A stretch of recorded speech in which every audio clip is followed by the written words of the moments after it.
It is my pleasure to present this brief video presentation. I'm going to talk about how much light energy change can cause the variation of Radin's double-slit fringe.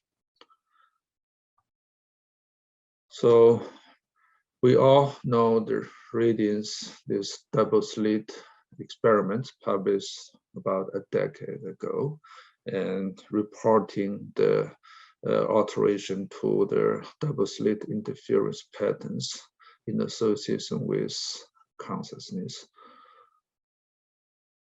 So, and their double-slit, we know all about that in terms of how it might be caused by the wave phenomena of optics.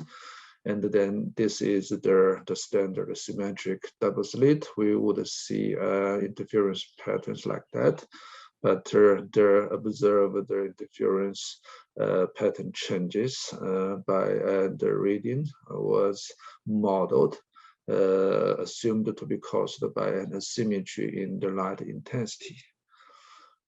So I was thinking about maybe there are other ways to explain that. So I did just some simulation studies to see which kind of asymmetry of this double slit could cause that reduced interference fringe patterns.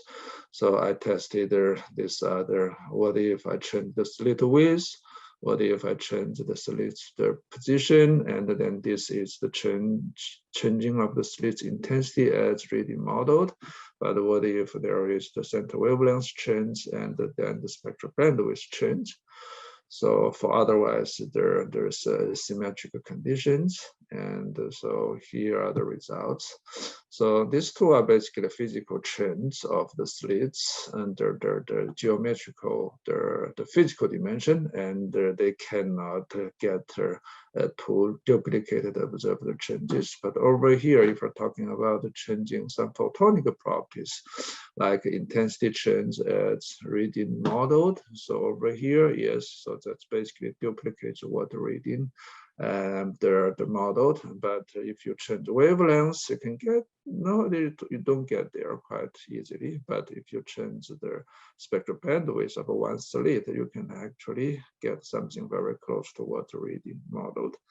So I did a final resolution study to see if I change the intensities of the slits asymmetry, and then what if I also change the spectral bandwidth of one slit, and then you can see that they're almost indistinguishable superficially. So those are two traces of this the different kinds of asymmetry.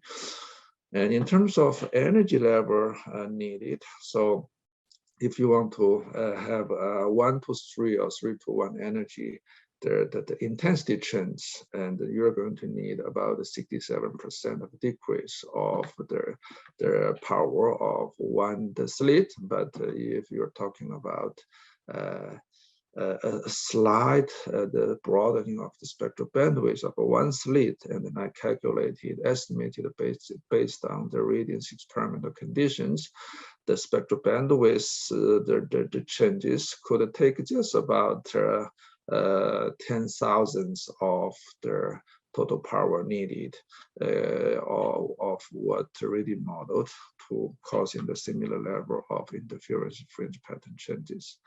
So if that could be the case, can we test that? Yes, it is possible to add just reflectors from both the slits and then directing them to the fabricated interferometer to let them interfere individually, and then so if there is an intensity change or spectral bandwidth change, the resulted interference by the fabricated interferometer will be different. So this would be one way to test if this proposal is correct or not.